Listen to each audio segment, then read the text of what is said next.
मैं जानता हूँ अब तुम बड़े हो गए हो अय्या, परंतु आज भी तुम मेरे लिए वही अय्या हो जो मुझसे पहले दिन मिला था। मैं तपस्या करने के लिए हिमालय पर्वत जा रहा हूँ। मेरे जाने के बाद अपना और हमारे आश्रम का ध्यान रखना। हाँ ठीक है बाबा जी, मैं पूरा ध्यान रखूंगा आश्रम का। आप निश्चिंत होकर जाइए। ये पंडित आश्रम से जा रहा है, सिर्फ ये छोटा पंडित इस आश्रम में रहेगा। अब तो मेरे लिए काम और भी आसान हो गया। अरे हाँ, एक बात और ध्यान रखना अय्या, कुछ दिनों बाद एकादशी आने वाली है। तुम्हें जितना राशन लेना हो ले लेना, परंतु तुम ठाकुर जी को भोग लगाना भूलना नहीं, और गांव भी चले जाया करना भिक्षा के लिए। हाँ बाबा जी, आप चिंता मत करिए। इतने साल आपके साथ रहकर मुझे सब कुछ आ गया है। मैं जानता हूँ, पहले ठाकुर जी को भोग लगाऊंगा, फिर खुद खाऊंगा और गांव भी चला जाया करूंगा। तो इस छोटे पंडित का नाम अय्या है।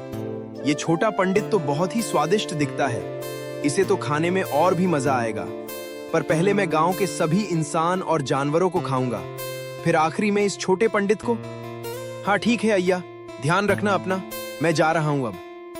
गुरुजी हिमालय पर्वत पर तपस्या करने के लिए चले जाते हैं। अब अय्या आश्रम में अकेला रहता है। तभी वह राक्षस गुरुजी का रूप धारण करके आश्रम आता है। अरे बाबा जी, आप इतनी जल्दी कैसे वापस आ गए? आप तो हिमालय पर्वत गए थे ना तपस्या करने के लिए, फिर इतनी जल्दी वापस कैसे आ गए? हाँ अढ़ैया, मैं गया तो था, परंतु रास्ते में ही मेरी तबीयत खराब हो गई, इसीलिए मुझे वापस आना पड़ा। अच्छा बाबा जी, चलिए तब आराम कर लीजिए आश्रम में चलकर। हाँ चलो, चलता हूँ, आराम कर लेता हूँ। अय्या राक्षस को गुरुजी समझकर आश्रम में ले आता है।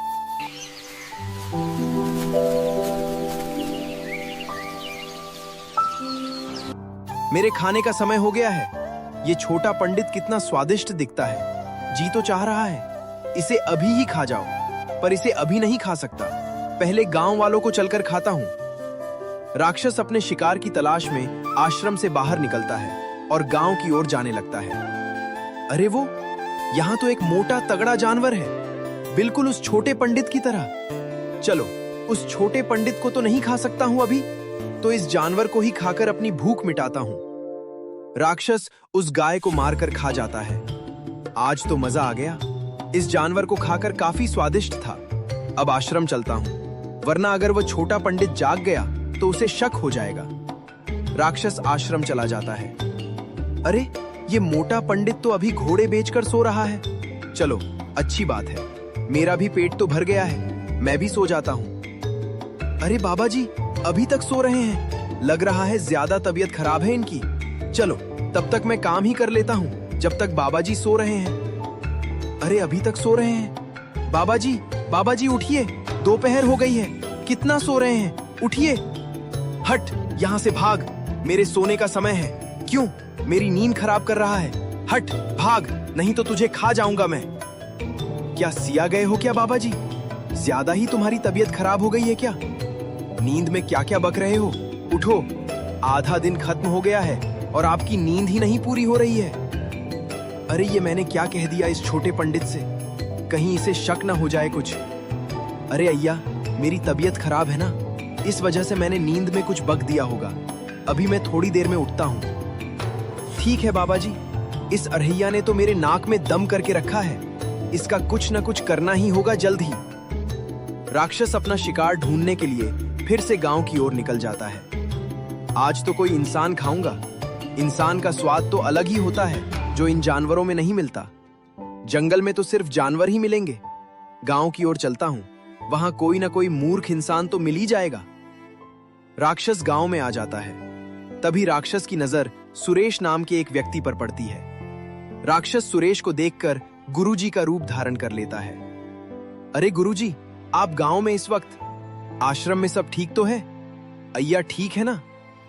हाँ बेटा, आश्रम में सब ठीक है और अय्या भी ठीक है। मुझे भूख लगी थी और आश्रम में कुछ था भी नहीं खाने को, इसलिए मैं गांव आ गया कि यहाँ कुछ ना कुछ मुझे मिल जाएगा खाने को।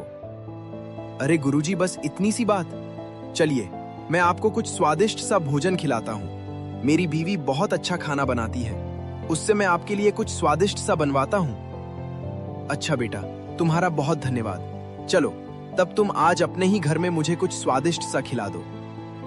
अरे बेटा, मैं भूल गया, मेरी पोटली तो उस पेड़ के ही पास रखी है। जरा चलो मेरे साथ, वहां बहुत अंधेरा है। मेरी पोटली मेरे साथ ले आओ चलकर। कहाँ है गुरुजी? यहाँ तो कोई पोटली नहीं नजर आ रही है। अरे बेटा, थोड़ा आगे बढ़ो तो वहीं पर तुम्हें नजर आ जाएगी। वहीं मेरी पोटली रखी हुई है। अच्छा गुरुजी। सुरेश जैसे ही आगे बढ़ता है, राक्षस अपने रूप में वापस आ जाता है और सुरेश पर हमला करने की कोशिश करता है। तभी पीछे से किसी की चीख की आवाज आती है। राक्षस के नाखून सुरेश के पीठ पर लग जाते हैं और राक्षस गांव वालों को देखकर वहां से भाग जाता है। गांव वाले सुरेश के पास आते हैं और सुरेश को बेहोशी हालत में पाते हैं। राक्षस आश्रम की ओर भागता है। तभी जंगल में उसकी नजर एक हिरण पर पड़ती है। राक्षस उस हिरण को मारकर खा जाता है, परंतु उसकी भूख अभी भी नहीं मिटती है।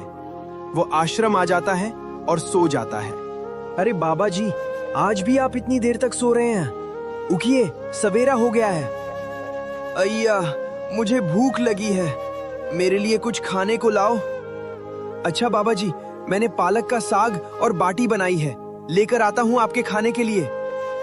नहीं, मुझे घास फूस नहीं खाना है, मुझे मांस खाना है, मेरे लिए मांस लेकर आओ। सठिया गए हो क्या बाबा जी? हम लोग मांस कहाँ खाते हैं?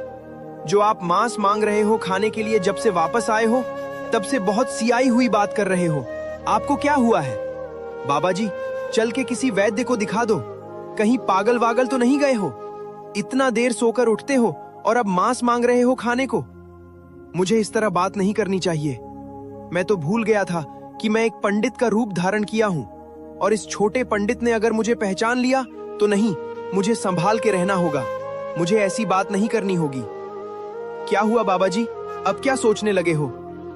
अरे नहीं अढ़ैया, कुछ नहीं सोच रहा हूं। सही कहा तुमने, मेरा दिमाग काम नहीं कर रहा है, मैं कुछ भी बक रहा हूं। अच्छा बाबा जी, ये बताओ, खाना खाओगे कि नहीं? नहीं अढ़ैया, अभी मुझे भूख नहीं लगी है, मैं बाद में खा लूंगा। जैसी आपकी मर्जी। रोज की तरह राक्षस अपना शिकार ढूंढने चला जाता है। कुछ देर बाद अढ़ैया की आंख खुलती है और वो बाबा जी को अपनी जगह नहीं पाता है। अरे बाबा जी कहाँ गए? इतनी रात में और इतनी तेज बारिश भी हो रही है। अरे हाँ, हो सकता है बाहर कुछ भीग रहा होगा, उसी को हटाने गए होंगे। बाबा जी, 4 दिन बाद एकादशी का दिन है।